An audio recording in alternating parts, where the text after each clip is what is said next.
ज्येष्ठ पूर्णिमा का पावन दिन, लक्ष्मी का स्वागत। ग्राम सौरभपुर में एक छोटा सा घर था, जहां माधव और उसकी पत्नी सुनीता अपने 2 बच्चों के साथ रहते थे। माधव एक मेहनती किसान था और सुनीता घर की देखभाल करती थी। यह परिवार सादगी से परिपूर्ण जीवन जीता था, परंतु उनके मन में हमेशा यह इच्छा रहती थी कि उनके घर में धन धान्य की वृद्धि हो और लक्ष्मी का वास सदा बना रहे। ज्येष्ठ पूर्णिमा का पावन दिन निकट आ रहा था। यह दिन देवी लक्ष्मी की कृपा प्राप्ति के लिए अत्यंत महत्वपूर्ण माना जाता है। सुनीता ने इस दिन को विशेष बनाने के लिए कई योजनाएं बनाई थीं। उसने सोचा कि यदि इस दिन कुछ विशेष अनुष्ठान और कर्मकांड किए जाए, तो माँ लक्ष्मी अवश्य ही प्रसन्न होंगी। तैयारी की शुरुआत।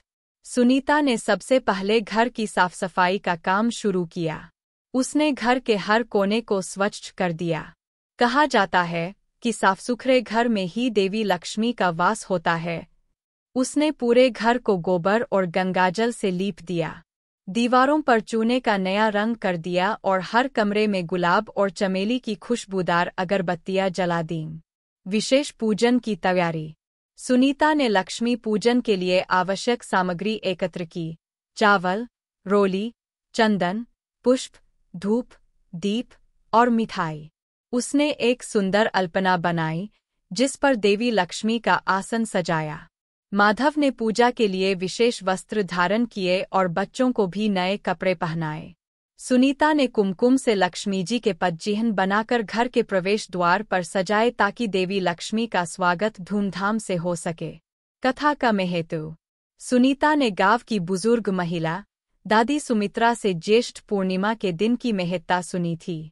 दादी ने बताया था कि इस दिन माता लक्ष्मी की पूजा के साथ साथ विष्णु सहस्रनाम का पाठ और सत्यनारायण कथा सुनने से विशेष फल मिलता है।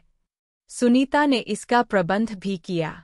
उसने अपने पड़ोसियों और गांववालों को आमंत्रित किया कि वे भी इस पवित्र कथा का श्रवण करें। पूजन का शुभारंभ। सुबह जल्दी उठकर सुनीता और माधव ने स्नान किया और पूजन की तैयारी में जुट गए। उन्होंने धूपदीप जलाए और देवी लक्ष्मी की प्रतिमा के सामने चावल, रोली, चंदन और फूल अर्पित किए। सुनीता ने लक्ष्मी माता की आरती गाई और पूरे मनोयोग से पूजा की। विशेष अनुष्ठान। पूजा के बाद सुनीता ने घर में छोटे छोटे दीपक जलाए और उन्हें घर के हर कोने में रखा। कहा जाता है कि ज्येष्ठ पूर्णिमा के दिन दीपक जलाने से घर में लक्ष्मी का वास होता है और नकारात्मक शक्तियां दूर रहती है। माधव ने तुलसी के पौधे के सामने दीपक जलाया और तुलसी माता का पूजन किया। उन्होंने तुलसी के पत्ते और पानी का छिड़काव घर में किया, जिससे वातावरण शुद्ध और पवित्र हो गया। भोजन का महत्व।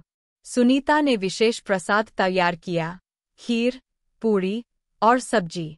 उसने यह प्रसाद सबसे पहले देवी लक्ष्मी को अर्पित किया और फिर परिवार और गांव वालों में बांट दिया।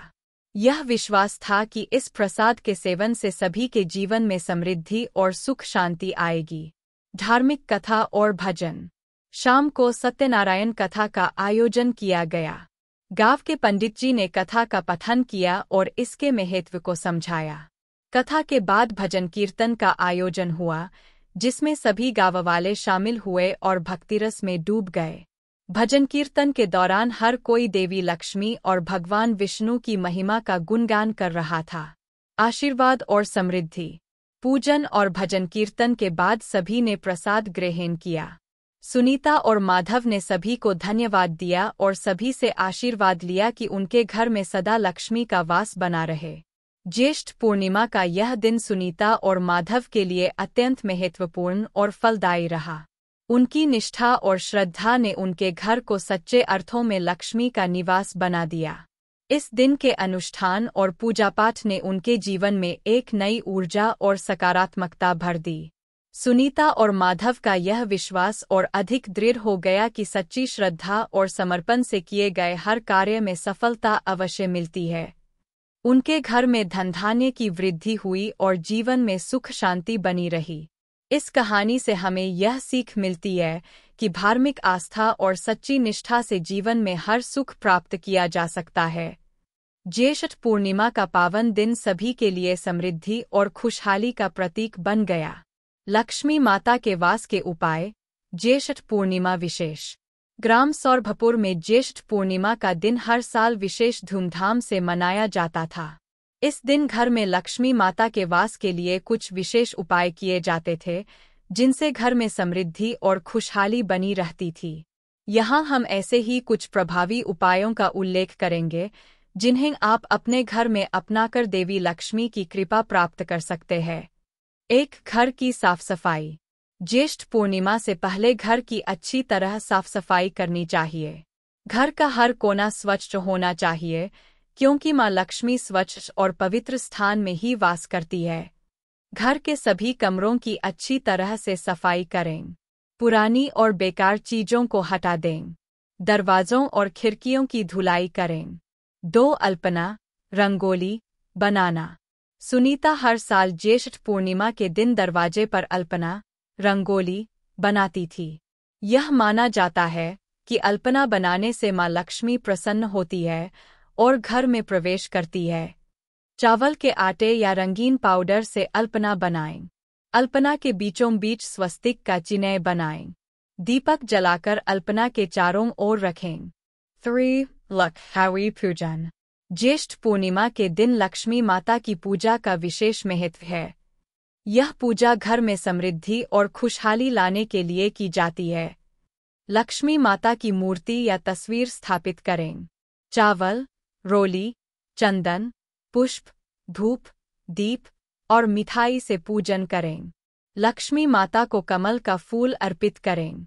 परिवार के सभी सदस्य मिलकर लक्ष्मी माता की आरती करें। 4. दीप जलाना। इस दिन पूरे घर में छोटे छोटे दीपक जलाना चाहिए। माना जाता है कि दीपक की रोशनी से माँ लक्ष्मी प्रसन्न होती है और घर में उनका वास होता है। घर के हर कोने में दीपक जलाए।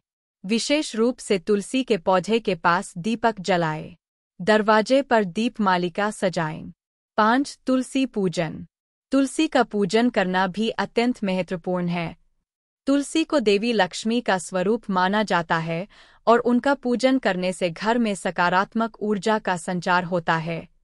तुलसी के पौधे को जल चढ़ाएं। दीपक जलाकर तुलसी माता की आरती करें। तुलसी के पत्तों का सेवन करें।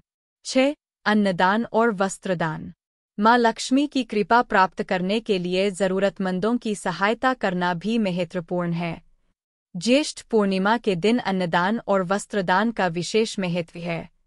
जरूरतमंदों को अन्न, वस्त्र और अन्य आवश्यक वस्तुएं दान करें। इस दिन गरीबों को भोजन कराएं। निस्वार्थ सेवा भाव से यह कार्य करें। सत्यनारायण कथा। ज्येष्ठ पूर्णिमा के दिन सत्यनारायण भगवान की कथा सुनना और सुनाना भी अत्यंत शुभ माना जाता है। यह कथा घर में सुख शांति और समृद्धि लाने में सहायक होती है। सत्यनारायण कथा के लिए पंडित जी को आमंत्रित करें। परिवार और पड़ोसियों को भी आमंत्रित करें। कथा के बाद प्रसाद वितरित करें। 9. भजन कीर्तन। इस दिन भजन कीर्तन का आयोजन करना भी अत्यंत शुभ माना जाता है। इससे घर का वातावरण पवित्र और सकारात्मक ऊर्जा से भर जाता है। धन्यवाद। आपका दिन शुभ हो।